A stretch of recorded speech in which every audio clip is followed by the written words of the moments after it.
But the last element of that four-part strategy was, of course, policy. And we put forward those coherent policies which tell a story at this election. It wasn't a small strategy. It was a smart strategy.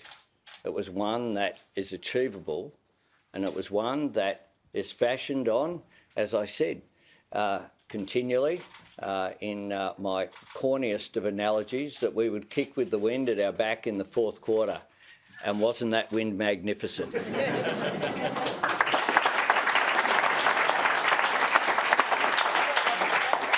But I also spoke as the election approached as well. I didn't put it this way, but I'll start now and you'll get used to hearing it. I spoke about back-to-back premierships.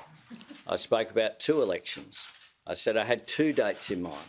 One, election date of May 21, but secondly as well, where we would be positioned in 2025 to be able to say, we said we would do the following measures: cheaper childcare, ending the climate wars, anti-corruption commission, more secure work, lifting wages, taking pressure off the cost of living, affordable housing measures, fee-free TAFE, all the measures that we put in place, and that we would be able to point to that in 2025.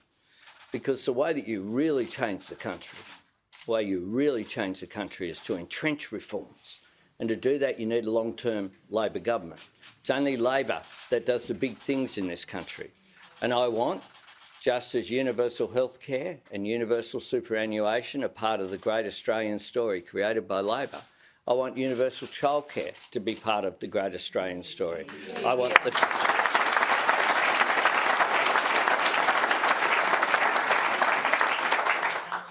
want the economic transformation that dealing with clean energy and creating those high-value jobs powered by cheaper, cleaner energy will do to be part of the great Australian story as well.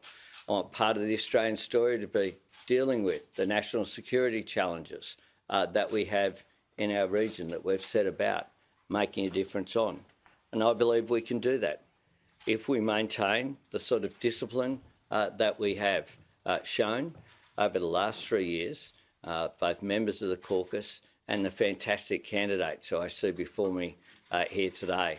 And I do want to congratulate each and every one and ask them to stand up. Jerome, Marion, one by one. Sam, Michelle, Gordon. Up we go. Up we go. And Dan.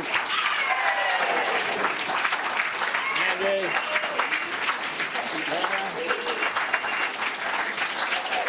Alison. Up we go. Tanya.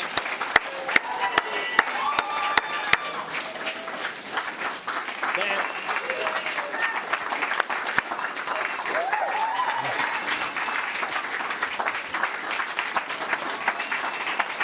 Verena.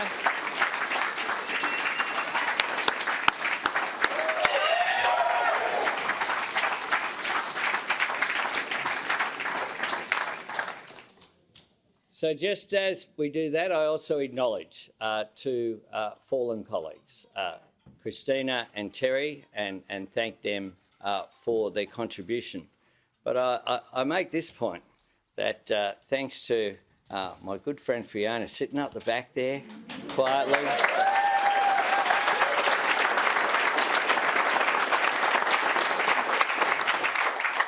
Fiona ran a magnificent campaign.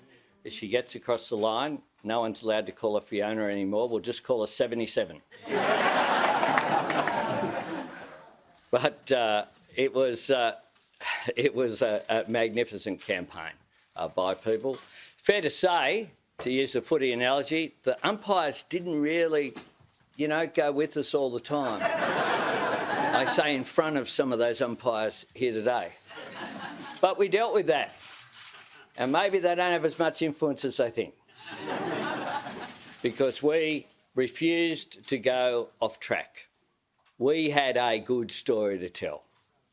We weren't intimidated by anyone. We didn't get distracted. We stayed on course, and the discipline that we showed was magnificent. Planning is the first step. Faith is the second, and solidarity is the third. They are the three things that I want to define this caucus, this parliament. Because in the last parliament, even when we were making calls that were, you know, difficult, I think we got the big calls right, and I thank you for backing in those big calls.